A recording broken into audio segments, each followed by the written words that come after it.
این ممکنه کم درد بکنه اما بعد انجامش داد و تموم شد. رو پاهای خودت تا هکتارها. این یه شوخی بود. نمیدونم، به نظرت یکم قدیمی نیست؟ مزخرفه. این یکی از بهترین چوبای ماهونه ماه، دولایه و 5 سال گارانتی موریانه داره. حتمی زدم یه همچین چیزی بگی به هم. از بغل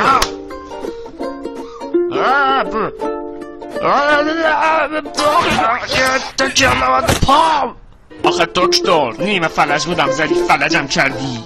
تو باید به من میگفتی که تقریبا نیمه فلجی. حالا نگاه کن، اما تو جفت پاهات شکسته و اینا اثر هنریه. حالا برو بیرون و از پاهات لذت ببر. باشه.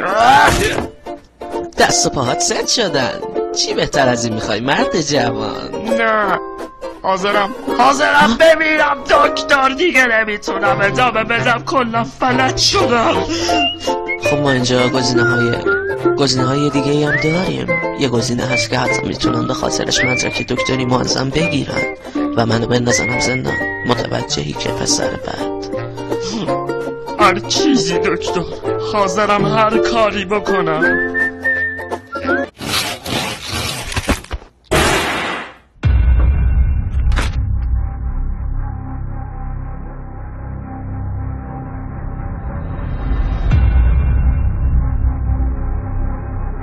نفر بعدی